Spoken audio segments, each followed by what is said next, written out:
Head Coach Matt Newby, a very tough overtime defeat to the London Lions today. The team, as far as you're concerned, how do you think that the Wolves performed tonight? On the face of things, it's not a bad performance, is it, against one of the best teams in the league, on paper.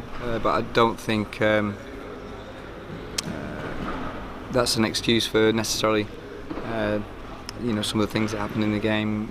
We could have been better in certain areas, or more consistent in certain areas, because we were very good on the whole in phases, and that's reflected in the score. An overtime game. Some people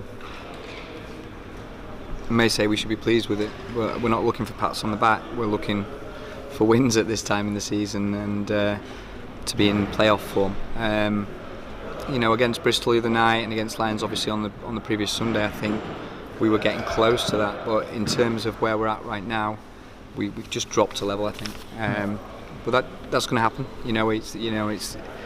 It's how quickly we respond, and we could have played a bit more selfless tonight at certain junctures, but we saw really good performances from a number of individuals on the team.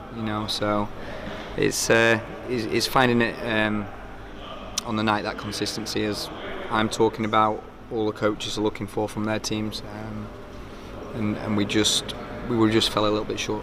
And you did face a very tough opposition today. What do you think that the Lions did so well to kind of counter what you were offering? I think the second half they played a lot more physically. There was certainly a stronger focus on their individual defence. They were running us off the line. Getting taps on our three-point attempts, and closing space really quickly. But from a team with that sort of physical profile, you'd expect that.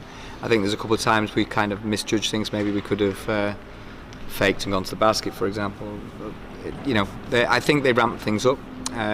We matched it on the most part, but they capitalised better on the additional possessions they generated. And it was kind of an exciting game on the whole as well, despite the result. And do you think that this game is one of those to showcase if you wanted to show someone British basketball? I think the league's been that way all year, hasn't it? Really, there's been a lot of good games. There's been a lot of overtime games. There's been a multitude of buzzer beaters. So for me, I think the league is advertising itself quite well. And the multiple platforms that it's been streamed on are obviously garnering a lot of attention. So, is this a great game for them? I think it's been a great season for it. Yeah. And coming to the end of the regular season schedule, moving into the playoffs, as you mentioned, how can you learn from what this game offered and take that forward into the oncoming games? I think we've got to obviously show where there's error. It may be only one or two per quarter, but if those mistakes are putting the opposition in a position to score or score easily, then they need cleaning up. And on the whole, the group's pretty accountable. They are thoughtful, reflective, and I think we'll bounce back. The bounce back games are a very tough Leicester side, who have still without Gino Crandall a very good and deep roster. Hey, Coach Matt Newby, thank you very much. Cheers.